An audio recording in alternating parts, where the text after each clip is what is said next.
5 बजे के बाद जैसे क्या? 6 o'clock, नहीं मतलब नहीं वो नहीं सिर्फ नहीं, मैं 5। 5 बजे, अच्छा 6 बजे तक क्या? जी जी सर, जैसे बाय चांस कभी ट्रेन लेट हो गई सर कुछ, हाँ हाँ हाँ, ठीक है। तो इसके लिए। हार्डली आप 5:30 6 बजे से पहले पहुंचने की कोशिश कीजिए आप, ठीक है। Yes sir. ओके, आपको स्क्रीन दिखाई दे रहा है आई होप। और जैसे मैंने आप सभी को इंस्ट्रक्ट किया था, उस तरीके से फील कैसे करना है ये आप देख लीजिए। यहाँ पर देखो, दीपक जी ने अपना पूरा नाम सही से डाला है, ठीक है। सिग्नेचर की जगह यहाँ पर इन्होंने नाम डाला है, बहुत बढ़िया। एनरोलमेंट नंबर डाला है इन्होंने नीचे, नो प्रॉब्लम। यूनिट टेस्ट 1 आप देख सकते हो, इसका टाइटल, ठीक है। ये सब उन्होंने सही से डाला है। क्वेश्चन पेपर का जो कोड है, सब्जेक्ट कोड, वो उन्होंने डाला है, ठीक है। उसके बाद सब्जेक्ट कौन सा है, तो वो उन्होंने सब्जेक्ट का टाइटल डाला है सही से, ठीक है। बस इतनी इन्फॉर्मेशन बहुत है। और इसमें अगर तो आप डेट ही देखोगे नहीं डाला है अभी तो। यहाँ पर, अगर आप देखोगे तो डेट मिसिंग है। यस यस, वही मैं कह रहा था। तो डेट कहाँ से मिलेगा आपको? तो जो पीडीएफ डाला है उसमें डेट मिलेगा, most important test factor, paper पे ठीक ही है। है। यस यस, डेट पेपर पे ही है, तो डेट डालना मत भूलना, ठीक है। यहाँ पर देख लीजिए नाम वगैरह सही से। अगर आपको सेंटर नंबर डालना है तो डालिए 2086, नहीं डाला तो भी चलेगा। डेट इंपॉर्टेंट है। Thank you Deepak ji. Sir और आपने कोई सर, डाउट? हाँ सर सर आपने पहले बताया था सर, पेपर की जगह पे सर जो यूनिट टेस्ट है वो मुझे लिखना पड़ेगा। हाँ हाँ, यूनिट टेस्ट 1। यस सर, 1 2 3 जो भी है। और हाँ सर जो फर्स्ट फर्स्ट जो ऑप्शन है सर, जिसमें आप सिर्फ नाम लिखने के लिए बोले थे, लेकिन इन्होंने तो सब्जेक्ट भी लिख दिया और यूनिट टेस्ट भी लिख दिया। मैं तो सिर्फ सिर्फ अपना नाम लिखा हूँ सर, फुल नेम। कोई उससे कोई प्रॉब्लम, प्रॉब्लम? कोई प्रॉब्लम नहीं, प्रोसेस। ठीक।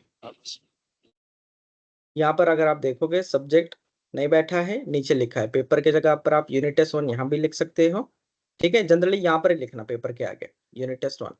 दूसरा, यहाँ पर ऊपर आपका नाम लिखोगे तो भी चलेगा, ठीक है। फिर यहाँ पर सिग्नेचर, यहाँ पर एनरोलमेंट नंबर इस बॉक्स में नहीं बैठ रहा है, बाहर आने दो, कोई दिक्कत नहीं। छोटे छोटे करके बाहर 2 3 डिजिट आएगी, लिख देना, ठीक है। इन वर्ड्स में नहीं लिखा तो भी चलेगा, 2 4 6 3 ऐसा वर्ड्स में नहीं लिखा तो भी चलेगा। नंबर सही से ऐसा लिखो कि पहचान में आ जाए। और नीचे यहाँ पर इस तरीके से आपकी सिग्नेचर करना, आपकी जो भी सिग्नेचर है ये देखो, सिग्नेचर ऑफ कैंडिडेट के आगे सिग्नेचर करना। यहाँ सर ये इन्विजिलेटर्स तो के साइन फुल नेम है सर। हम करेंगे। यस यस, सर इन्होंने तो फुल नेम लिख लिया है सर। नो प्रॉब्लम, तो वो उनकी सिग्नेचर कंसिडर होगी, मे भी हो ठीक है। सकता है उनका ओके। सिग्नेचर वैसा ही हो। हाँ, यहाँ पर नाम सर उनका मैंने आना मैंने चाहिए, आपको व्हाट्सएप किया है, थोड़ा एक बार चेक कर लीजिए ना। ठीक है। मैं स्टॉप कर देता हूँ शेयरिंग, अगेन बबलू जी काम चेक कर देते हैं।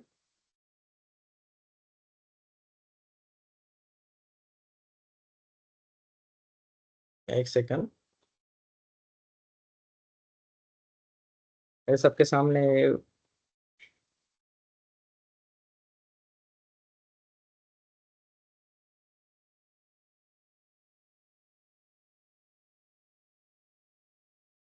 अच्छा ये वापस यही आ गए, रुको।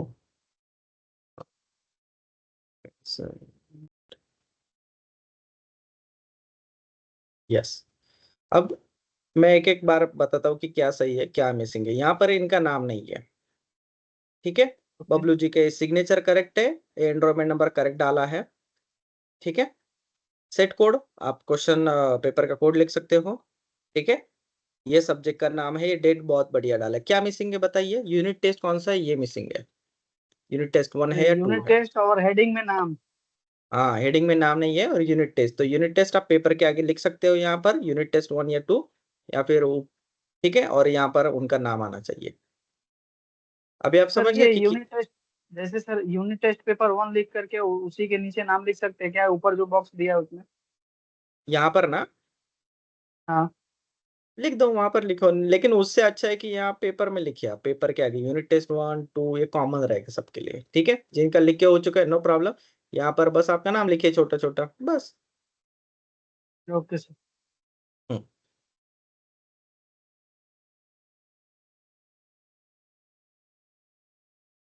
यस दीपक जी कुछ कहना है?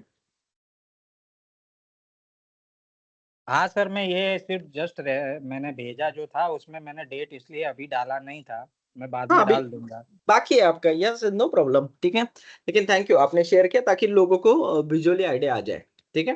Thanks for okay taking this initiative, ताकि सभी को आइडिया जाए, क्लैरिटी आ जाए। Okay, thank you sir, thank you. Yes yes, okay. चलो करें तो फिर आज का टॉपिक स्टार्ट, ठीक है। आज का जो हम डिस्कशन करने वाले, मैं डिस्कशन वर्ड यहाँ पर इस्तेमाल कर रहा हूँ, जो कि है करेक्टिव एंड प्रिवेंटिव एक्शंस के ऊपर, ठीक है। चलो, कापा क्या है? यस, बोलिए। Sir Pappu Kumar sir. हाँ पप्पू जी, बोलिए ना।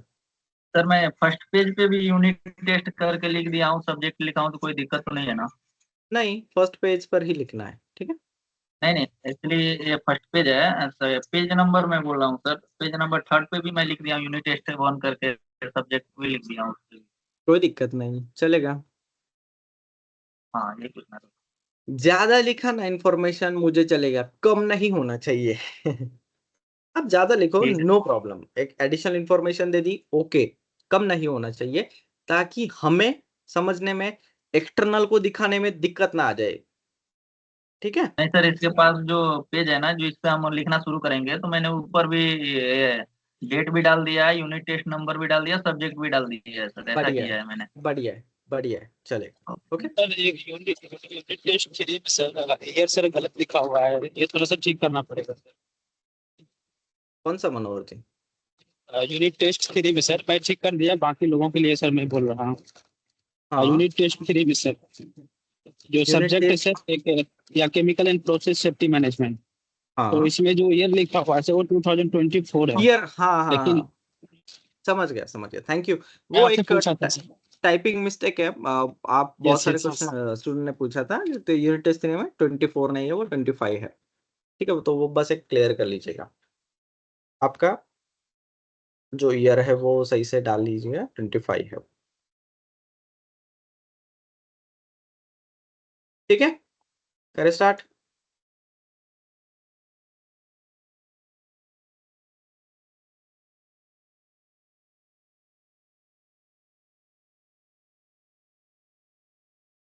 कापा करेक्टिव एंड प्रिवेंटिव एक्शन, या जिसे corrective action and preventive action भी कहा जाता है। आपको स्क्रीन दिखाई दे रही है? Yes sir, yes sir. Thank you.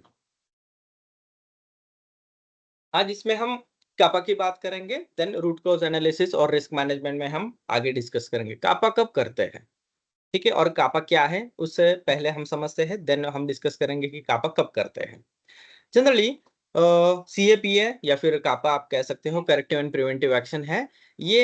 It is a system of a quality procedure required to eliminate the causes of an existing non conformity and to prevent the recurrence of a non conformity in product, process और and other safety problems की मैं बात करूंगा। What, why, यहाँ पर quality के अलावा आप सेफ्टी प्रॉब्लम्स भी लिख सकते हो। कापा एक्चुअली ये एक फार्मास्यूटिकल में सबसे ज्यादा बिगिनिंग में इम्प्लीमेंट किया जाने वाला एक क्वालिटी सिस्टम है, जो कि क्वालिटी सिस्टम जिसे कहा जाता है उसमें से एक पार्ट है कापा, ठीक है। आप इसे QMS का भी एक पार्ट समझ सकते हो, एक्चुअली QMS का ही पार्ट है, क्वालिटी मैनेजमेंट सिस्टम का एक पार्ट है।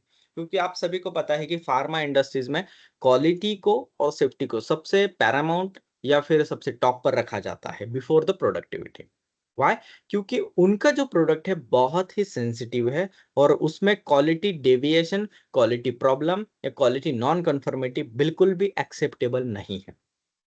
और फार्मा प्रोडक्ट जो है वो बहुत ही स्ट्रिक्टली, स्ट्रिंजेंटली रेगुलेट किए जाते हैं, इसलिए उनका क्वालिटी का सबसे बेस्ट होना या फिर बेटर होना ये हम कह सकते हैं कि इम्पोर्टेंट है। दैट्स व्हाई कापा वहां पर क्वालिटी मैनेजमेंट सिस्टम का एक पार्ट है, और वो रेगुलरली वहां पर इम्प्लीमेंट हो जाए। देन सेफ्टी मैनेजमेंट सिस्टम में हम कापा का इस्तेमाल किस तरीके से कर सकते हैं या फिर किस तरीके से इसे अडॉप्ट किया गया है, वो हम आगे डिस्कस करेंगे। लेकिन उससे पहले रेज हैंड किया है, दो we ask the question. Yes Erica ji. Sir Charu बोल रही हूँ। I am not able to see your PPT और ओके, प्रेजेंटेशन। ठीक है। क्या प्रेजेंटेशन सबको सबको दिखाई दे रहा है या किसी को मिसिंग है? प्लीज बताइए मुझे। दिख रहा है सर। यस सर, दिख रहा है सर।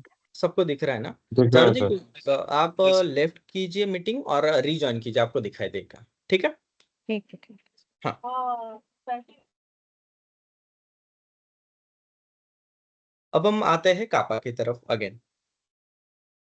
कापा एक सिस्टम है जिससे हम कोई भी अगर नॉन कन्फर्मिटी हो जाती है मतलब एग्जांपल जैसे कि भाई ऑडिट हुआ, ऑडिट में हमें ये एनसीज दिए, नॉन कंप्लायंस दिए, नॉन कन्फर्मिटी नॉन कंप्लायंस ऐसा मान लो लीजिए कि सेम ही है। डिफरेंस ये है कि non conformity is related to the standards, ठीक है, कि भाई स्टैंडर्ड में ये दिया है, आपने ये फॉलो नहीं किया है, ठीक है, या ये फॉलो नहीं हो रहा है, इसे हम नॉन कन्फर्मिटी कह सकते हैं। ये एग्जांपल के लिए मैं कह रहा हूं। अब एनसी का मतलब होता है नॉन कंप्लायंस।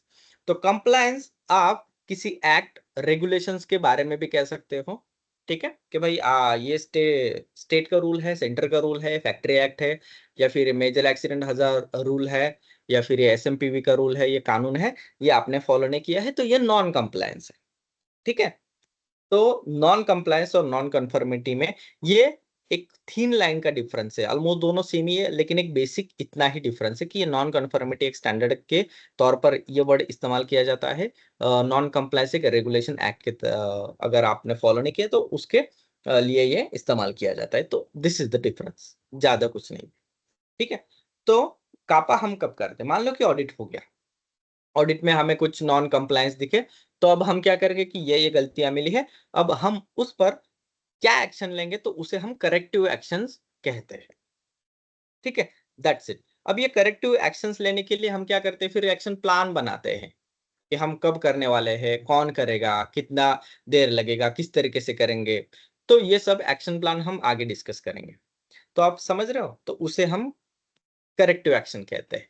दूसरा करेक्टिव एक्शन, हम मान लो कि कोई इंसिडेंट हो जाता है, या कोई नियर मिस हो जाता है, या कोई मेजर एक्सीडेंट हो जाता है, फेटेलिटी हो जाती है, तो फ्यूचर में उसका रिकरेंस ना हो, मैं वर्ड रिकरेंस की बात कर रहा हूं, ठीक है, मतलब कि ऐसे एक्सीडेंट हो जाए तो सिमिलर टाइप का एक्सीडेंट को, उसके रिकरेंस को, मतलब वापस होने को प्रिवेंट करने के लिए जो भी आप एक्शन लोगे, तो उसे हम करेक्टिव एक्शंस कहते हैं।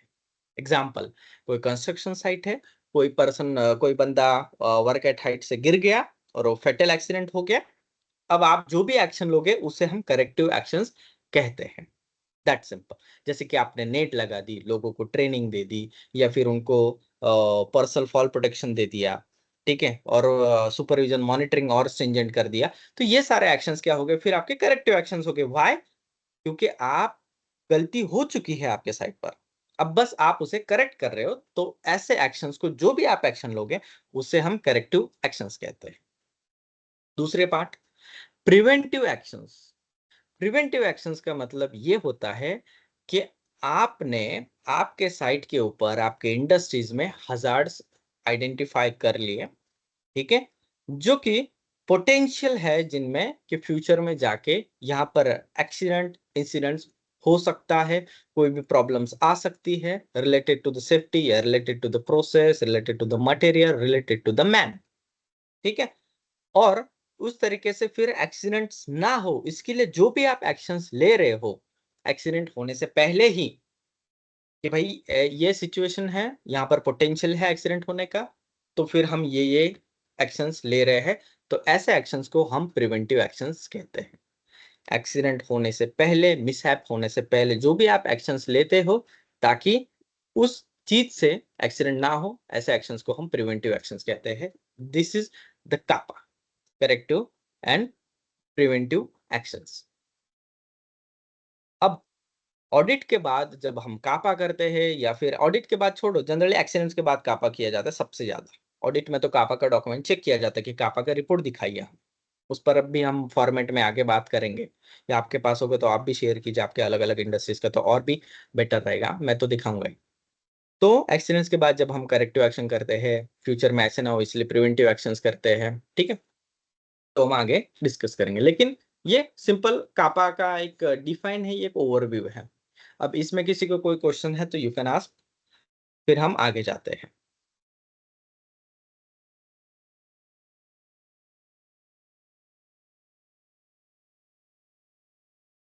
सर ये जो कापा होता है कितने, जब नियर मिस भी होता है उसके बाद भी हमको ये प्रिपेयर करना पड़ता है क्या? ऑफ कोर्स, ऑफ कोर्स, लेकिन सर तो ज- अभी ज- जैसे कापा से पहले एक एटीआर बनता है। एटीआर क्या होता है? उसमें एक्शन टेकन जो रिपोर्ट बनता है उसका क्या सीन रहता है फिर?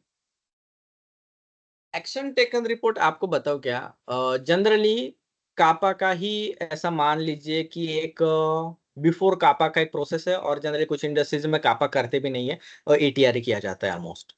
ठीक है, कुछ लोग बोलते सर हैं अभी कि जो कंस्ट्रक्शन, एक्शन टेकन। हाँ जैसे मैं बोलिए। राजस्थान में था ना सर, हाँ। तो जो भी नियर मिस वगैरह होता था ना, तो उसका हम्म एटीआर ही हम लोग ये करते थे। उसका हम्म कापा वगैरह कुछ नहीं बनता था। मैं वही कह रहा हूँ आपको। ठीक है, तो कुछ इंडस्ट्रीज में एटीआर ही किया जाता है, कापा तक वो पहुंचते नहीं है, और एटीआर में कापा ऑलमोस्ट हो जाता है। लेकिन एटीआर का ड्रॉबैक मुझे ये लगता है कि उसमें सिर्फ करेक्टिव एक्शंस ही लिए जाते हैं, कि एक्सीडेंट हो गया, जी नियर मिस हो गया, बस आपने एटीआर भर दिया, आपने एक्शंस ले लिया, डन। और एटीआर तो कंपलसरी है ही, एटीआर करना जी। कंपलसरी है ही। ठीक है, लेकिन आप कापा में क्या करते हो, जो भी आप जनरली हजार्ड आइडेंटिफाई हो जाता है, हीरा जब प्रोसेस किया जाता है, रिस्क असेसमेंट जब आपके इंडस्ट्रीज में प्रोसेस किया जाता है, उसके बाद जो भी फाइंडिंग्स आती है रिस्क असेसमेंट के बाद, उस पर आप फिर प्रिवेंटिव एक्शन लीजिए। अभी ओके क्लियर है? ओके एटीआर में क्या किया जाता है, एक्सीडेंट इंसिडेंट या नियर मिस के बाद या लॉस्ट टाइम इंसिडेंट्स के बाद आप क्या करते हो, ऐसा सिमिलर इंसिडेंट्स आगे ना हो इसके लिए आप क्या करते हो, एक्शंस लेते हो। सिंपल। तो जी। वो तो बस करेक्टिव एक्शंस हो गया। ठीक है, क्योंकि आपको इंसिडेंट्स घटना होने के बाद आप जो भी एक्शन ले रहे हो वो तो करेक्टिव एक्शन हो गया, लेकिन घटना ही ना हो इसके लिए जो भी आप एक्शन लेते हो उसे प्रिवेंटिव एक्शन किया जाता है। और प्रिवेंटिव, हाँ। बबलू जी और आप सभी को मैं बताना चाहूंगा कि एटीआर में कुछ ऐसे भी एक्शंस होते हैं जो प्रिवेंटिव एक्शंस होते हैं। जी। आप एक्शंस लेने में सिर्फ आप करेक्टिव एक्शंस नहीं लेते, उसके साथ साथ अगर आप क्या करते प्रिवेंटिव हो, ही रहता है। यस आप प्रिवेंटिव एक्शंस भी लेते हो। तो एटीआर में आप मेंशन कीजिए कि कौन सा करेक्टिव एक्शंस था और कौन सा प्रिवेंटिव एक्शंस था, और सेम रिपोर्ट को आप एज अ कापा दिखा सकते हो, नो डाउट। नहीं सर, जैसे एटीआर का जो बहुत सारा फॉर्मेट रहता है ना, तो एटीआर में सर जैसे अभी कापा का जैसे फॉर्मेट है ना, तो उस एटीआर में भी वो 2 बॉक्स करके हम लोग मतलब देखे थे। वो जो फॉर्म वगैरह रहता है ना, तो फॉर्म में भी था उस टाइम पे। तो वो जो करेंटिव एक्शन था वो भी हम लोग को लिखना पड़ता था, और प्रिवेंटिव एक्शन भी उसमें भी सब में मतलब ये करना पड़ता था। करेक्ट। एटीआर के बारे में और कौन डिस्कस करना चाहेगा बताइए आप। ये तो हो गया कंस्ट्रक्शन का प्रोसेस, या फिर मैन्युफैक्चरिंग में एटीआर किसने किया है, या फिर जनरली डायरेक्ट आप कापा करते हो क्या, बताइए मुझे। मैं मैन्युफैक्चरिंग इंडस्ट्रीज की बात कर रहा हूँ, factory generally, not construction. Sir ATR की फुल फॉर्म क्या है? एक्शन टेकन रिपोर्ट, मतलब कोई भी इंसिडेंस होने के बाद जब आप कोई भी एक्शंस लेते हो प्रिवेंटिव एंड करेक्टिव, तो उसे हम एक्शन टेकन रिपोर्ट कहते हैं। प्रोसेस में से कोई नहीं अपने क्लास में या फिर मैन्युफैक्चरिंग इंडस्ट्रीज में जिन्होंने कापा किया है? कोई बताना चाहेगा कापा के बारे में? बताइए, चलो जाने दो, एटीआर के बारे में जाने दो। Sir I am from Vodafone idea, और हम लोग कापा ही करते हैं, एटीआर नहीं होता है हमारे यहाँ पे। ओके, ठीक है, और कोई ऐड करना चाहेगा क्या मैन्युफैक्चरिंग में? कापा का क्या प्रोसेस रहता है आपका? आगे आगे वही डिस्कस करना है, प्रोसेस ही तो डिस्कस करना है आगे। पहले बस कापा इंडस्ट्रीज में कापा करते हैं, ठीक है, कंस्ट्रक्शंस में एटीआर किया जाता है, जनरली सेम है, वही कापा ही है। ठीक है, लेकिन उसका नाम एटीआर दिया गया है, एक्शन टेकन रिपोर्ट। ठीक। Action taken report sir sir कापा मेनली तो करने के बाद करेक्टिव में एक्शन ही होगा सर, प्रिवेंटिव तो हो नहीं सकता ना सर। हाँ, अच्छा, प्रिंस एटीआर जी का सवाल। एटीआर को सर हाँ मैं बोलिए। एटीआर को बोल रहा हूँ, वो तो करेक्टिव एक्शन ही हुआ ना सर। प्रिवेंटिव एक्शन तो फिर उसमें नहीं ले सकते ना, ओके, क्योंकि action taken report after accident हम कर रहे हैं, एक्सीडेंट इंसिडेंट के बाद हम कर रहे हैं सर। यस बराबर है। Yes sir. अभी उसे कापा क्यों नहीं कह सकते और उसे कापा क्यों कहा जाता है, ये मैं आपको बता देता हूँ प्रिंसिपल। जब आप एक्शन टेकन रिपोर्ट बनाते हो उससे पहले क्या किया जाता है, इंसिडेंट्स रिपोर्ट बनता है, एक्सीडेंट रिपोर्ट बनता है कि भाई ये एक्सीडेंट हुआ है। देन नेक्स्ट आप क्या करते हो, इन्वेस्टिगेशन करते हो। ठीक है, अब इन्वेस्टिगेशन में आपको क्या मिलता है, रूट कॉज फाइंड आउट होता है कि क्यों एग्जैक्टली ये एक्सीडेंट हुआ है। कभी कभी कॉजेस एक से ज्यादा भी होते हैं। ठीक है, अब वो कॉजेस के वजह से सिमिलर एक्सीडेंट फ्यूचर में ना हो उसके लिए आप जो भी चीजें करते हो वो क्या हो गया, करेक्टिव एक्शंस हो गया। लेकिन जब आप कोई भी एक्सीडेंट इन्वेस्टिगेट करते हो तो उसके साथ साथ एक के साथ और भी हजार्ड्स आपको फाइंड आउट होते हैं सेम एरिया में, वर्क प्लेस में। तो आपको ये लगता है कि उसके वजह से अलग टाइप का एक्सीडेंट हो सकता है, पोटेंशियल है उसमें कि भाई इससे एक्सीडेंट हो सकता है फ्यूचर में, सिमिलर नहीं दूसरे टाइप का एक्सीडेंट हो सकता है। तो आप क्या करते हो, आप करते हो कि उस पर भी एक्शन ले लेते हो उस वक्त, और उसका इनपुट या उसके रिमार्क्स उस एटीआर में ऐड कर देते हो। तो वो क्या हो गया, फिर आपका प्रिवेंटिव एक्शंस हो गए। करेक्टिव एक्शंस तो ले लिए आपने, फिर आप क्या करते हो, प्रिवेंटिव एक्शन। और एटीआर में आपको बताओ क्या, तो जब मान लो कि कोई इंजर्ड पर्सन्स वगैरह है तो उसका भी जो हॉस्पिटलाइजेशन सर वगैरह जो भी होता है वो भी आप दो पार्ट किए जाते हैं एटीआर में, एक करेक्टिव एक्शन है, प्रिवेंटिव एक्शंस। ठीक है, तो करेक्टिव एक्शंस में आप क्या लिखते हो कि आपने एक्सीडेंट होने के बाद जो जो एक्शंस लिया वो, और प्रिवेंटिव एक्शंस में सिमिलर एक्सीडेंट फ्यूचर में ना हो तो उस पर भी आप लिख सकते हो, जो भी रिमार्क है वो लिखते हो। हाँ प्रिंस जी बोलिए। सर मैं बोल रहा था like preventive actions after accident, जैसे हम इन्वेस्टिगेशन कर रहे हैं तो वो कैसे ऐड कर सकते हैं? करेक्टिव एक्शन जो भी हम हाँ, देंगे वो करेक्टिव ही होगा ना सर? प्रिवेंटिव तो फिर प्रि- बिफोर एक्सीडेंट या इंसिडेंट हम कर सकते हैं सर। एग्री, स्ट्रांगली एग्री कि प्रिंस जी, मैं कह रहा हूं कि सिमिलर एक्सीडेंट्स की बात नहीं हो रही यहाँ पर, मैं दूसरे हजार्ड्स की बात कर रहा हूँ। ठीक है, ओके दूसरे सर। जो भी वर्क प्लेस पर आपको जो भी फाइंडिंग्स मिलती है ड्यूरिंग द इन्वेस्टिगेशन, ठीक है, या फिर रिस्क असेसमेंट या फिर एमओसी, उसके वक्त जो भी आप एक्शंस लेते हो तो वो सब प्रिवेंटिव में आ जाता है फिर। लेकिन हाँ ये सर उसे, हीरा के टाइम और एमओसी के टाइम उसको प्रिवेंटिव में ऐड कर सकते हैं सर। हाँ मैं वही कह रहा हूँ, क्योंकि एक्सीडेंट हो जाने के बाद आप एमओसी करते हो, management yes of sir change, हाँ। पूरा सब आपको डॉक्यूमेंट, क्योंकि एक्सीडेंट हुआ है मतलब किसी में तो लूप हॉल है। आप एसओपी यस पूरा सर। रिव्यू करते हो, आप हीरा रिव्यू करते हो कि ये सब होने के बाद भी एक्सीडेंट कैसे हुआ भाई, तो ये सब करते हो, ट्रेनिंग डॉक्यूमेंट जो भी है आपका। तो ये सब फाइंडिंग्स में आपको लूप होल दिखता है, देन आप क्या करते हो, प्रिवेंटिव एक्शंस वहां पर लेते हो। आई होप अभी आपको थोड़ी चीजें क्लियर आ गई होगी। लेकिन मैं यस आपकी बात से ये भी एग्री करता हूँ कि अगर ये सब एक्सीडेंट हो जाने के बाद हम कर रहे हैं तो उसे प्रिवेंटिव कैसे कहा जा सकता है। तो यस, तो ये भी है। चारू जी, आप कुछ कहना चाहते हैं? यस सर एक सर, चीज और था। एक्चुअली इसी पर ही एग्जांपल दे रही थी मैं। अभी हाँ हमारे प्लीज। यहाँ पे एक एक्सीडेंट हुआ था। एमएससी जैसे टेलीकॉम में हूँ मैं, तो हमारे हाँ यहाँ पर एमएससी होता है, प्रीमाइसेस होता है, तो उसमें हाँ। नाइट एक्टिविटी भी होती है। तो एक पर्सन का फर्टिलिटी हुआ था नाइट ओ। एक्टिविटी में। जब एक्सीडेंट का कॉज जानने की कोशिश की गई तो रूट कॉज में आया कि उसको सडनली वो रात में सो गया था और उसको सोते सोते हार्ट अटैक हो गया था। तो वो ओके। उसका फिटनेस का इशू था। तो करेक्टिव एक्शन में हमने लिया कि पर्सन मेडिकली फिट होना चाहिए, उसका मेडिकल टेस्ट रेगुलरली होना चाहिए जो कि सबमिट हो। That was the corrective action. But preventive action में हम लोगों ने क्या लिया कि नाइट एक्टिविटी में जो भी पर्सन आएगा एक तो लोनली काम नहीं करेगा, एंड सेकंड थिंग कोई भी मतलब सोएगा नहीं और लोनली काम नहीं करेगा, एंड सेकंड थिंग कि जो भी पर्सन आएगा अपना मेडिकल टेस्ट पहले से करा के। तो चारू जी, क्या आपके यहाँ पर प्री एम्प्लॉयमेंट या फिर एनुअल हेल्थ चेकअप नहीं होता था क्या, अगर आपने ये करेक्टिव एक्शन में लिया है तो मैं ये पूछना चाहता हूँ। हाँ, नहीं होता था, ओ। क्योंकि ओके। सभी का नहीं होता था। क्योंकि हर पर्सन नाइट एक्टिविटी में जो काम करता है वो रिस्क में काम नहीं कर रहा है। वो पर्सन कहीं कुछ और काम कर कर आया था और नाइट एक्टिविटी में आकर वहाँ प्रेमाइसिस में जाकर सो गया था, आंख लग अच्छा गई थी अच्छा, ओके उसकी। ओके ओके, ठीक है। तो आपने ठीक, गुड।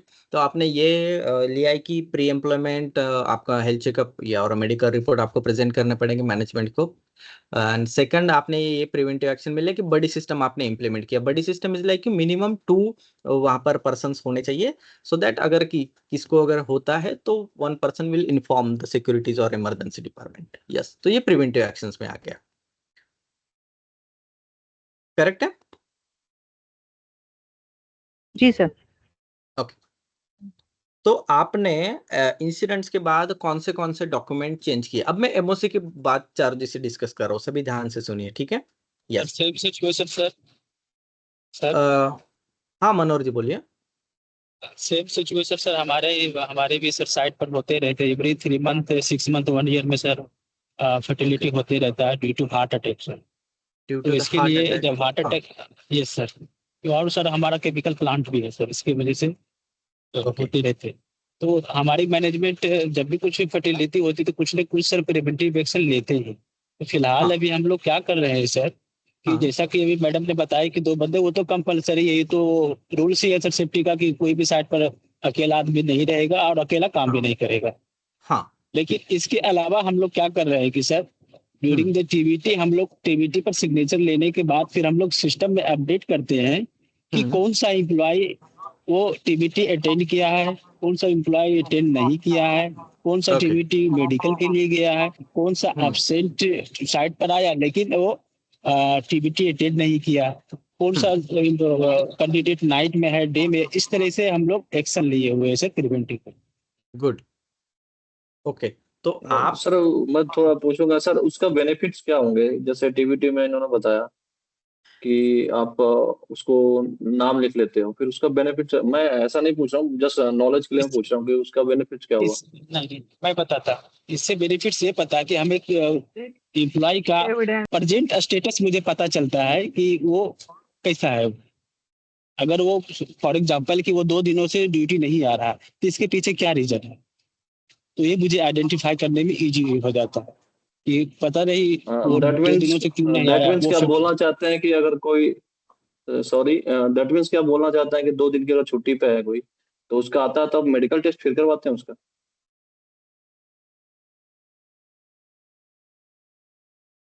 हेलो? मनोहर जी आंसर दीजिए। हाँ सर, सॉरी सर म्यूट हो गया था।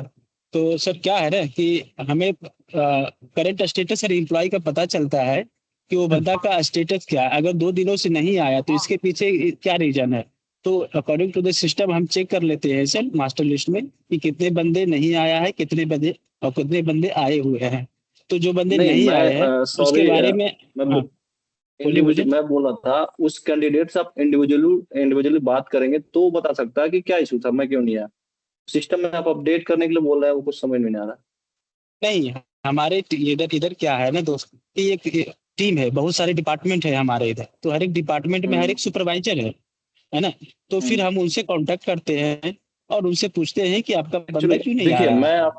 मैं अगर अपने आगे उसे भी सिस्टम से नहीं बता रहा मालूम हूँ रहता अब। है, सुनिए ना, मैं बता रहा हूँ, अगर जी, जी। वो भी अगर सुपरवाइजर को भी मालूम नहीं है, कभी कभी होता है कि सुपरवाइजर को भी नहीं बता पाता है कुछ रिप्लाई, तो हम लोग कैंप ऑफिस में कांटेक्ट रहता है, कैंप से ही हम लोग फिर इंक्वायरी करते हैं कि क्या हुआ, उस कैंप में भेजते हैं बंदे को उसके रूम में जाके चेक करने के लिए। हाँ, हाँ, हाँ, ओके, ओके। तो एब्सेंटिज्म ट्रैक करके आप पता करते हो कि व्हाट आर द रीजंस। अगर टाइम डिपार्टमेंट उनके सुपरवाइजर के पास उसने लीव वगैरह डाला हुआ है, ठीक है, तो आप ट्रैक कर यस पाते हो सर, उसको। अगर वो विदाउट यस सर। इन्फॉर्म अगर लीव पर है या नहीं आ रहा है, देन आप उनके विजिट करते हो, चेक करते हो कि क्या उनका बीमारी है या वो है। तो ये जनरली लेबर के इसमें होता है ताकि आप उनका ट्रैक कर सको कि करंट का स्टेटस क्या है। तो ये स्टेटस ट्रैक करने के लिए है, क्या वो बीमार यस है या सर, क्या है, तो उनको इमीडिएटली वहां पर आप हेल्प प्रोवाइड करा सको, ठीक है। क्योंकि सर साइट पर हुआ था कि एक बंदे ड्यूटी पर वो 2 दिनों से नहीं आ रहा था, क्योंकि हमारा जो सर जो कैंप है ये पूरे हम्म, रूरल एरिया में सर, यहाँ से मेरा प्लांट 60 किलोमीटर दूर है सर, मैं भी अभी ओह, बस में हूँ, मैं ड्यूटी जा रहा हूँ। हाँ, हाँ, तो 60 किलोमीटर, और जो मेन जो हॉस्पिटल है सर वहाँ यहाँ से 120 किलोमीटर डिस्टेंस है। अरे बाप रे, तो अगर दो हाँ, दो अगर फॉर एग्जांपल अगर कैंडिडेट किसी बीमारी से ग्रसित है और वो हाँ, मेडिकल के लिए गया है तो साइट वालों को मालूम नहीं चलता है सर ओके, कभी समझ कभी। गया। तो कैंप हम्म, तो कैंप में से रिपोर्ट करता है, कैंप वो मेडिकल वो रिपोर्ट बनाते हैं, उसके बाद एम्बुलेंस में उसको मेडिकल भेजा जाता है। तो करेक्ट, करेक्ट, वो 2 दिनों से सर वो मेडिकल था, लेकिन सडनली वो तीसरे दिन ड्यूटी पर आया, लेकिन मीटिंग भी हाँ, अटेंड नहीं किया और वो किसी को बताया भी नहीं, और हाँ, चुपचाप वो किसी कंटेनर में जाकर के सो गया। फिर ओके, 1-2 घंटे के बाद जब साइड से रिक्वायरमेंट हुआ कि वो बंदा आया था लेकिन काम पर क्यों नहीं गया, तो फिर पता चला कि वो बंदा फर्टिलिटी हो चुका था, वो बंदे का सर। ओ अच्छा, तो वो यस करेक्ट। तो आप जो भी है करंट स्टेटस जानने के लिए ये आपके साइट स्पेसिफिक है, क्योंकि यहाँ पर रिमोट एरिया में आपका काम चल रहा है कंस्ट्रक्शन एक्टिविटी, दैट्स व्हाई आपने ये किया है। Good thing. ये यस सर। प्लांट के लिए जनरली क्या रहता है, पंचिंग वगैरह डेली रहता है, ट्रैकिंग रहता है, तो इसलिए उसमें ये दिक्कत नहीं आएगी, तो वो आप इम्प्लीमेंट करने की हर एक को जरूरत नहीं, लेकिन एक स्टेटस पता होना चाहिए, that's it. Okay, thank you Manohar. Charu ji मुझे बताइए आपका केस में क्या क्या आपने फॉर्म में कंटेंट भरे थे, कापा आपने किया है, ठीक है? सर एक्चुअली जो हम लोगों का मेडिकल टेस्ट रिपोर्ट था उसको हमने रिव्यू किया वापस से। उसमें स्पेशली हम लोगों ने हार्ट से रिलेटेड जो टेस्ट है उसका वो टेस्ट उसमें इंक्लूड किए। हार्ट कार्डियक में और जनरली ईसीजी आपने ऐड किया होगा, और ईसीजी हाँ वो ऐड किया। सेकंड थिंग चीज कि जो पर्सन नाइट में एक्टिविटी करके आएगा हाँ उसको सीसीटीवी कैमरा के आगे रहना है, मतलब हमेशा वो अच्छा विजुअलाइजर मॉनिटरिंग होनी चाहिए उसका हम्म। पर्सन का। तो ये दोनों चीजें इम्प्लीमेंट की थी। और लोनली वर्क करने आएगा तो स्पेशल उसका स्पेशल परमिशन लगेगा, मतलब अच्छा पर्सन अगर राइट में एक्टिविटी करने आएगा तो उसका स्पेशल परमिशन दिया जाएगा क्योंकि उसका ओके स्पेशल मॉनिटरिंग रहेगा। ओके ठीक। Okay thank you guys. चलो आगे डिस्कस करते हैं, आगे चेक करते हैं क्या क्या है हमारे पास कापा में, आगे जाते हैं। ठीक, मुझे इंडिया में जनरली कापा का कोई ऐसा रेगुलेशंस ऐसा हार्ड एविडेंस नहीं मिला है जो कि इंडियन स्टैंडर्ड या फिर एक्ट में होना चाहिए, लेकिन जनरली मैंने ये देखा है कि आपको एक्सीडेंट्स के बाद एक्शंस लेना पड़ता है, एंड देन आप जो भी नोट डाउन करते हो इन द फॉर्म ऑफ कापा ये आ जाता है। ठीक है, अब जैसे कि मैंने बताया कि कापा ये क्वालिटी मैनेजमेंट सिस्टम का पार्ट था, लेकिन सेफ्टी मैनेजमेंट सिस्टम ने हमने इसे अडॉप्ट किया है, तो it is a part of a 7 quality सब सिस्टम। तो क्वालिटी के सब सिस्टम अगर आप देखोगे क्वालिटी मैनेजमेंट के, तो कापा एक है, उसमें प्रोडक्शन एंड प्रोसेस कंट्रोल है, इक्विपमेंट फैसिलिटी कंट्रोल है। तो सेफ्टी मैनेजमेंट सिस्टम के अगर आप देखोगे तो जब हम इन्वेस्टिगेशन या रूट कॉज फाइंडिंग में जाते हैं कापा करने के लिए, तो हम कौन से पैरामीटर्स देखते हैं, तो हम 4 एम्स देखते हैं जनरली। 4 एम्स जैसे कि मटेरियल, मशीन, मैन और मेथड। ये जो 4 एम्स है वो हम ज्यादातर देखते हैं रादर देन दिस वन। अभी आप समझ गए हो? अब हम आते हैं टर्मिनोलॉजीज के ऊपर। टर्मिनोलॉजीज में देखिए आप, नॉन कंफर्मिंग मटेरियल या प्रोसेस, जिसे डिस्क्रिपेंसी भी कहा जाता है, प्रोसेस में कुछ फ्लॉ है तो उसे हम डिस्क्रिपेंसी कहते हैं। तो एनी मटेरियल और process that does not meet its required specification और डॉक्यूमेंटेड प्रोसीजर, तो वहां पर क्या है, डिस्क्रिपेंसी है, ठीक है, या फिर कुछ नॉन कंफर्मिटी है। दूसरा करेक्शन, बहुत इंपॉर्टेंट है। करेक्शन, करेक्टिव एक्शन और प्रिवेंटिव एक्शन, ये 3 टर्मिनोलॉजीज बहुत ध्यान से समझना। What is correction? Refer to, इसका मतलब है repair, rework, adjustment, relates to the disposition of existing non conformity. कुछ एग्जिस्टिंग प्रॉब्लम है, ठीक है, कुछ त्रुटि है ऐसे कह सकते हैं हम हिंदी में, ठीक है, एग्जिस्टिंग कुछ प्रॉब्लम है तो उसे ठीक कराना, उसे हम करेक्शन कहते हैं, सिंपल। करेक्टिव एक्शंस, वो ठीक कराने के लिए आप जो भी एक्शंस लेते हो तो उसे हम करेक्टिव एक्शंस कहते हैं, सिंपल। तो करेक्टिव एक्शन बाय डेफिनेशन अगर आप देखोगे, to identify and eliminate the causes of existing non conformity. ये अगर प्रॉब्लम हमारे सिस्टम में है, चाहे मैन में है, मशीन में है, मटेरियल में है, मेथड में है, ठीक है, तो उसे ढूंढना और उसे हटाना। तो वो हटाने के लिए जो भी हम एक्शंस लेते हैं उसे करेक्टिव एक्शंस कहा जाता है। अब करेक्टिव एक्शंस लेने की हमें इसलिए जरूरत है क्योंकि भाई इस तरीके के प्रॉब्लम फ्यूचर में ना आए, जैसे कि कोई भी फैटेलिटी वगैरह हो गया या कोई भी प्रॉब्लम हो गया तो वो रिपीट ना हो, आप समझ रहे हो, तो वो रिकरिंग ना हो, ठीक है। Third, preventive actions. Preventive actions मैं कहूंगा आप करेक्टिव एक्शन से बहुत इंपॉर्टेंट है, और प्रिवेंटिव एक्शंस का असर हमें ऐसा इमीडिएटली नहीं दिखता है क्योंकि वो सरफेस लेवल पर नहीं रहता है, वो रहता है रूट लेवल पर। इसलिए प्रिवेंटिव एक्शंस का जो असर है वो बहुत इफेक्टिव है, लेकिन वो ऐसा दिखता नहीं, वो टैंजिबल नहीं है। करेक्टिव एक्शन तो दिख जाता है, ठीक है, कि हमने ये किया वो किया, लेकिन प्रिवेंटिव एक्शन जो है वो क्या रहता है, बहुत ही बेनिफिट है और वो सरफेस पर नहीं दिखता आपको, लेकिन बहुत इंपॉर्टेंट है। तो क्या है, to identify and eliminate the causes of potential non conformity. Potential मतलब कि ऐसे कुछ है कि जिसमें पोटेंशियल है कि वो हो सकता है प्रॉब्लम, ठीक है, सेफ्टी प्रॉब्लम हो सकता है, इंसिडेंस प्रॉब्लम हो सकता है, तो वो वहां पर उसको ढूंढना और हटाना, उसे हम प्रिवेंटिव एक्शंस कह सकते हैं। जब आप प्रिवेंटिव एक्शन सही से लेते हो तब आपको करेक्टिव एक्शंस लेने की जरूरत नहीं पड़ती है। ठीक है, अब ये स्टेप्स पर वगैरह नहीं जाऊंगा मैं, क्योंकि ये क्वालिटी मैनेजमेंट सिस्टम से रिलेटेड है। ठीक है, अब कंपोनेंट्स क्या है करेक्टिव एक्शंस के। अब करेक्टिव एक्शंस क्यों लेना है ये तो हमें पता चल गया कि भाई प्रॉब्लम हुआ, एक्सीडेंट हुआ, अब मुझे करेक्टिव एक्शन लेना है। ओके, अब पहला स्टेप है कि भाई collect and analyse data to identify non conforming product, incidents, concerns और अदर सेफ्टी रिलेटेड प्रॉब्लम्स। ठीक है, कि भाई इंसिडेंट्स हुआ है, अब क्या करो, डेटा कलेक्ट करो, सबसे पहला स्टेप। तो डेटा कलेक्ट करने के लिए आप क्या करते हो, फिर इंसिडेंट्स रिपोर्ट देखते हो, इन्वेस्टिगेशन करते हो, रूट कॉज एनालिसिस करते हो। ठीक है, ये सब डेटा एनालिसिस करने के बाद फिर आप डिसाइड करते हो कि आपको क्या करना है। तो ये फर्स्ट स्टेप हो गया। दूसरा, investigate and identify root causes. तो रूट कॉज के जो भी 4-5 मेथड जनरली हम प्रेफर करते हैं वो आगे जाके हम देखेंगे। तो इन्वेस्टिगेट कीजिए, डेटा कलेक्शन के बाद रूट कॉज फाइंड आउट कीजिए। मैं रूट कॉज की बात कर रहा हूँ, सरफेस कॉज की नहीं। Third, implement the correct solutions के डिसाइड कर लिया और फिर इंप्लीमेंट भी कर दिया कि जैसे कि मशीन में हाथ गया, चलो गार्ड बिठा दीजिए। ठीक है, उसके बाद फिर हाइट पर से फॉल हुआ तो नेट लगा दिया। उसके बाद फिर पर्सनल फॉलोअर सिस्टम वहां पर इंप्लीमेंट कर दिया, सुपरविजन कर दिया, चलो इंप्लीमेंट कर दिया, करेक्टिव एक्शन जो भी है हमने इंप्लीमेंट कर दिया।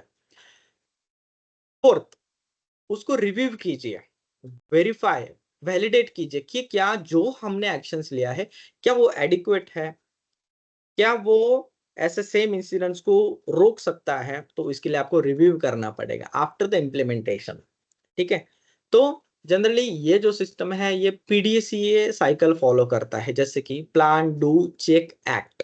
तो आप करेक्टिव एक्शन को फिर प्लान कीजिए, फिर इंप्लीमेंट कीजिए जिसे डू कहा जाता है, फिर रिव्यू कीजिए। अगर रिव्यू के बाद कुछ लगता है कि भाई अभी भी थोड़ा बहुत रिस्क है, तो फिर आप क्या कीजिए, अगेन एक प्लान कीजिए और एक एक्शंस लीजिए वहां पर। तो ये करेक्टिव एक्शंस के कंपोनेंट।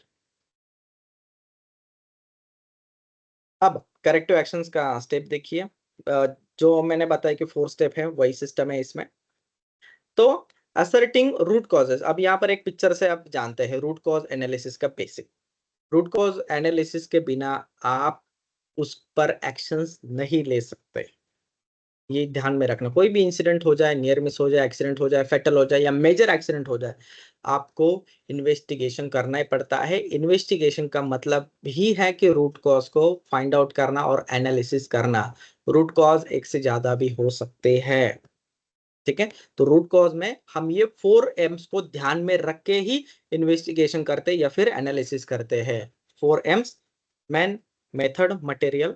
ठीक है, तो रूट कॉज एनालिसिस में आप देखिए कि इसे आप आइसबर्ग इफेक्ट की तरह भी देख सकते हो कि जो सरफेस पर दिख रहा है जो वीड वगैरह, ठीक है, ये ऊपर ऊपर का प्रॉब्लम दिखता है हमें कि ये प्रॉब्लम हुआ है, लेकिन ये क्यों हुआ, उसका जो अंडरलाइन कॉजेस है या जिसे रूट कहा जाता है वो ये रूट कॉजेस है।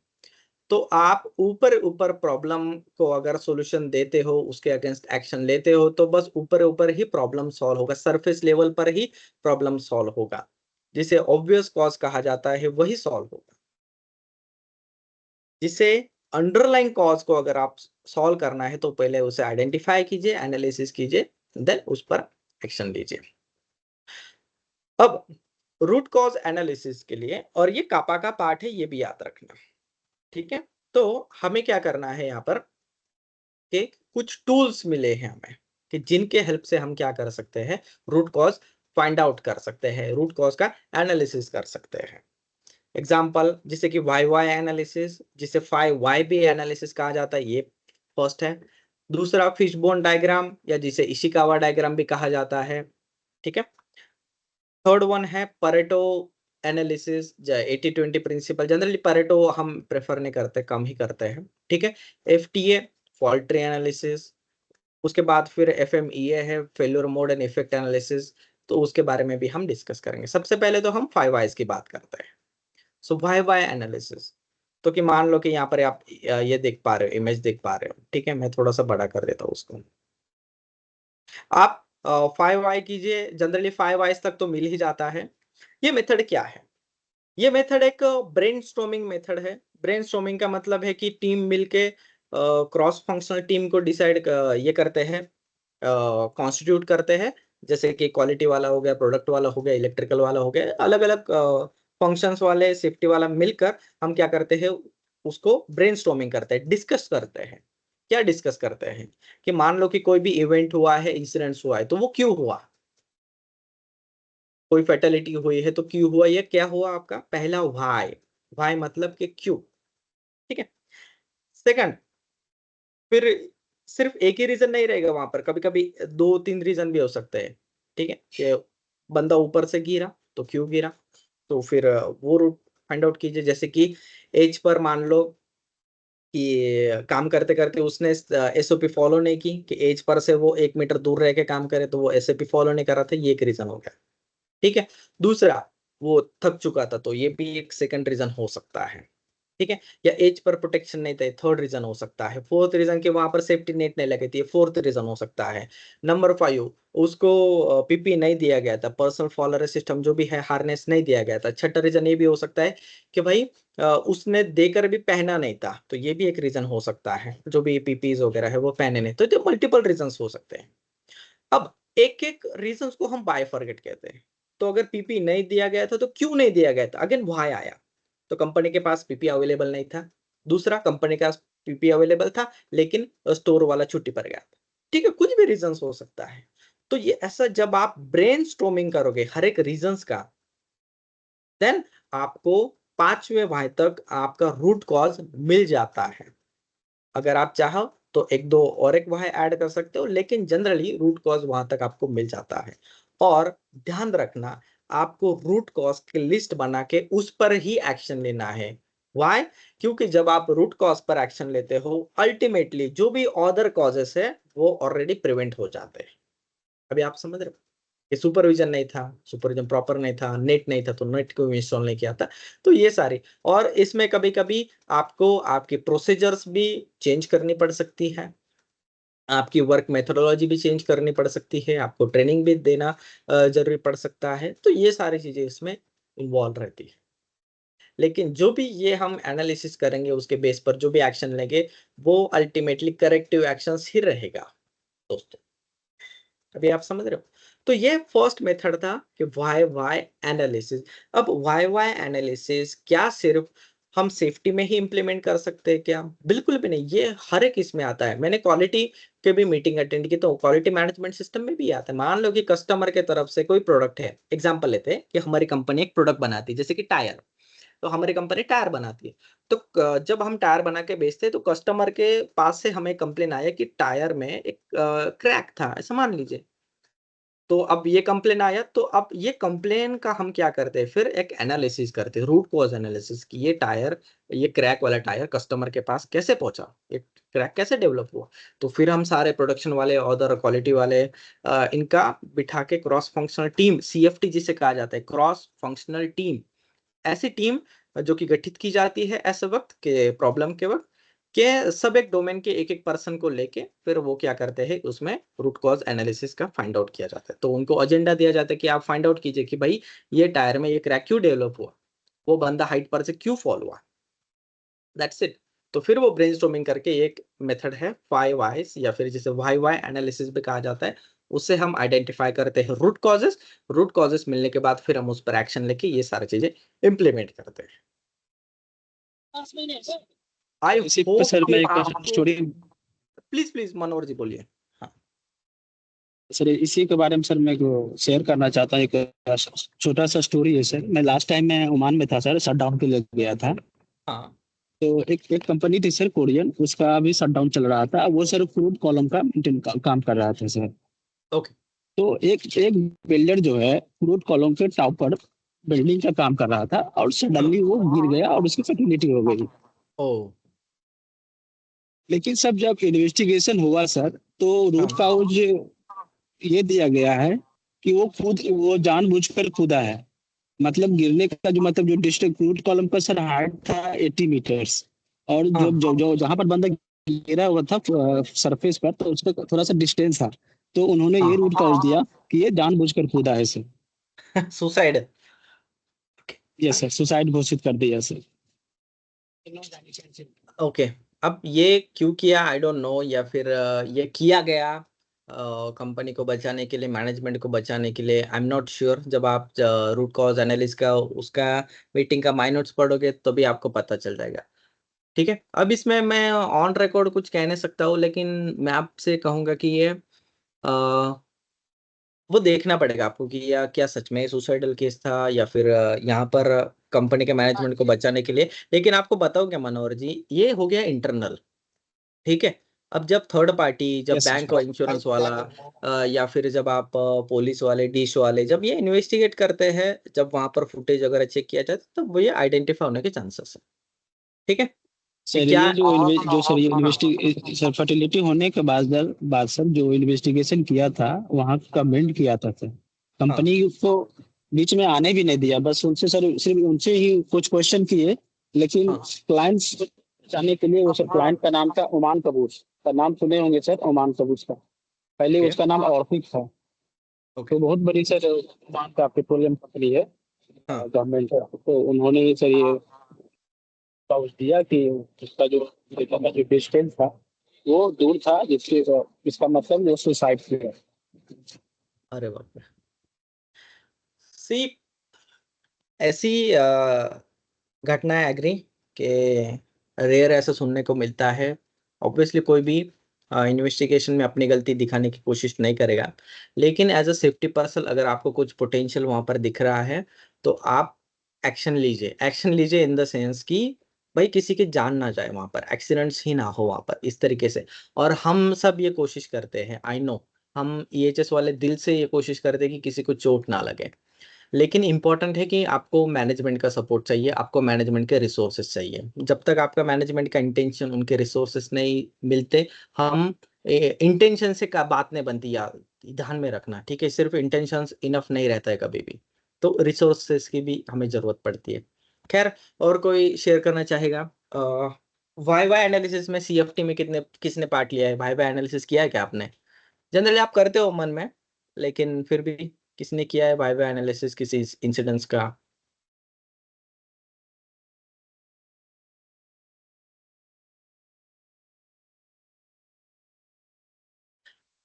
अच्छा, मुझे ये बताओ कि जब इंडस्ट्रीज में कोई भी इंसिडेंट्स होता है तो आप रूट कॉज के लिए कौन सा टूल फॉलो करते हो? वाइवा एनालिसिस या फिर एफएमईए, एफटीए, या फिर कौन सा टूल आप इस्तेमाल करते हो, या फिर किस तरीके से रूट कॉज एनालिसिस करते हो? बताइए मुझे। सेफ्टी ईएचएस के रिलेटेड बात कर रहा हूँ मैं, बताइए। मनोहर, चारू जी, फिश प्रिंस। Bone sir diagram. मैं हाँ सर हाँ मैं फिश सर बोन एक शेयर डायग्राम। करता हूँ सर, एक इंसिडेंट हमारे साइट पर हुआ था सर। हाँ तो मैकेनिकल टीम सर कुछ मेजर एक्टिविटी था, तो उसमें हाँ इन्वॉल्व थे वो टीम। तो हाँ हाइड्रोलिक जैक का सिलेंडर हाँ जो है सर वो यूज कर रहा था। हाँ तो जब जब पंप कर रहा था, पंप करने के दौरान सर क्या हुआ कि उसके ऊपर में एक पिन था, तो वो हम्म, पिन सडनली वो जस्ट लाइक द बुलेट, ओ वो बुलेट की तरह सर, हाँ किसी मतलब बाजू से सर निकल गया, किसी को लगा नहीं। ओके। तो जब मैं इन्वेस्टिगेट किया तो हाँ वो टूल्स का ही प्रॉब्लम था, उसका पीयूबी सर्टिफिकेट नहीं था सर, और वो अच्छा। इंस्पेक्शन नहीं भी किया हुआ था जी। तो सोचिए तो फिर हम कितनी। लोग फिर करेक्टिव एक्शन के लिए, हाँ सर। अच्छा, तो आपने एक्शन लेके इंस्पेक्शन कराई है, देन फिटनेस सर्टिफिकेट होने के बाद, कॉम्पिटेंट पर्सन के बाद, देन आपने उसको अलाउड किया था साइट पर ये करने के लिए। चारू जी कह रहे हैं कि फिश बोन डायग्राम, जिसे इशिकावा डायग्राम भी कहा जाता है, और कौन से टूल्स है जो कॉमनली यूज किए जाते हैं? आपने रिपीट किया तो भी चलेगा। प्रिंस जी, आप बताइए, आपने किया है रूट कॉज एनालिसिस, तो कौन सा मेथोडोलॉजी आप इस्तेमाल करते हो? बेसिकली 5 वाई करते हैं सर, वाई वाई वाला 5। सिस्टम में ज्यादा फॉलो होता ओके ओके। और है और सर। कौन सा है? 5 वाई के अलावा तो सर और कुछ तो किया नहीं सर। अच्छा, 5 वाई के अलावा इशिकावा भी एक इफेक्टिव टूल है, लेकिन 5 वाई भी बहुत बढ़िया है। लेकिन उसमें लिमिटेशंस क्या है पता है आपको? 5 वाइज में, 5 वाइज का एक या फिर 5 वाई का लिमिटेशंस ये है दोस्तों, कि ये अल्टीमेटली डिपेंडेंट है इन्वेस्टिगेटिंग जो भी पैनल मेंबर्स हैं उनके नॉलेज के ऊपर, उनके एक्सपीरियंस के ऊपर लिमिट है। शायद क्योंकि ये मैन डिपेंडेंट है, इसलिए यहाँ पर पॉसिबिलिटी है, भले रेयर है लेकिन पॉसिबिलिटी है कि कोई भी पॉइंट यहाँ पर छूट सकता है। तो ये एक वाई वाई में पॉसिबिलिटी रहता है, ठीक। लेकिन अगर CFT है तो वहां पर रेयर है लेकिन पॉसिबिलिटी है। इसे अगर आप कहाँ पर भी रिपोर्ट पढ़ोगे तो वाई वाई एनालिसिस का ये एक ड्रॉबैक दिया जाता है कि कोई पॉइंट मिस होने के पॉसिबिलिटीज है, दैट्स इट। ठीक है, नेक्स्ट इस पर चलते हैं, डिसएडवांटेजेस ऑफ द 5 अच्छा, इसमें दिया गया है डिसएडवांटेजेस क्या है, चलो देखते हैं। This time consuming brainstorming process may be tedious for the team members trying to reach consensus. This is specially true for the large team. Yes, अगर वहां पर लार्ज टीम्स हैं तो वहां पर बहुत ज्यादा वक्त लगाने की, मतलब बहुत ज्यादा वक्त लगता है, टाइम कंज्यूमिंग प्रोसेस है ऑफ कोर्स। कोई भी रूट कॉजेस जो एनालिसिस का मेथड है वो शॉर्ट टर्म में नहीं होता है और नहीं भी होना चाहिए। अगर आपको लगता है कि आपका ब्रेन थोड़ा सा थक गया है, टेक 10 मिनट ब्रेक, मीटिंग को हॉल्ट कीजिए, एडजर्न कीजिए चाहे तो, नेक्स्ट डे बुलाइए, लेकिन आपको लगता है कि फटाफट खत्म करते हैं, ऐसा मत होने दीजिए। अब मुझे ये भी पता है कि मैनेजमेंट का कभी कभी क्या हर बार प्रेशर रहता है कि इसको जल्द से जल्द निपटाइए, जल्द से जल्द उसका रूट कॉज फाइंड आउट करके एक्शन लीजिए। क्यों? क्योंकि सेफ्टी डिपार्टमेंट को, EHS को ये यहाँ पर दिखाना है कि हमने ये एक्शंस लिया है इसके ऊपर। ऐसा ना हो कि रूट कॉज एनालिसिस में हमने 3 दिन स्पेंड कर दिए, क्योंकि अगेन टॉप मैनेजमेंट हमें ये पूछेगा कि भाई 3 दिन हो गए हैं, आप क्या कर रहे हो। तो हम ये जवाब नहीं देना चाहते कि सर हम रूट कॉज एनालिसिस ही कर रहे हैं, ठीक है। Then next, results are not reproducible or consistent. Another team analyzing the same issue may reach the different solution. Yes, ये एक है कि मैन डिपेंडेंट होने की वजह से अगर टीम चेंज कर दी जाए तो शायद यहाँ पर कंक्लूजन सॉल्यूशन डिफर करने की पॉसिबिलिटीज है। The particular brainstorming process that was utilized may be difficult, if not impossible, to duplicate. Third, causes may not be identified. The 5 whys technique does not provide means to ensure that root causes have been identified. Yes, यहाँ पर ये भी है कि जब लोग क्या करते हैं कि 5वें वाई पर रुक जाते हैं, ठीक है, तो it is not necessary to stop on the 5 whys। ठीक है, आप 6th 7th भी इस्तेमाल कर सकते हो, ऐसा कुछ नहीं कि लिमिटेशंस दी गए हैं। और जनरली 5 वाई पर रुकने के बाद हम या फिर कोई भी टीम मेंबर डिक्लेयर कर देता है कि यस अभी रोकिए, EHS वाले नहीं है जनरली, बाकी मैंने नोटिस किया है डिपार्टमेंट वाले कि yes this are the root causes, now declare them as root causes, make the action plan, take the actions, that's it. क्योंकि उनको खत्म करके मूव ऑन होना है, और मैं उनकी गलती भी नहीं मानता हूँ कि उनको प्रोडक्शन की पड़ी, वो क्यों सेफ्टी के बारे में सोचेंगे, ठीक है। तो ये this are the disadvantages of Ishikawa, sorry 5 whys या फिर वाई एनालिसिस टेक्निक्स, ठीक है। फिशबोन के बारे में या फिर इशिकावा डायग्राम के बारे में हम इसमें डिस्कस करेंगे नेक्स्ट क्लास में, ठीक है। अब किसी को और कुछ कहना है तो आप कह सकते हो, कुछ ऐड ऑन करना है इसमें 5 वाइज में।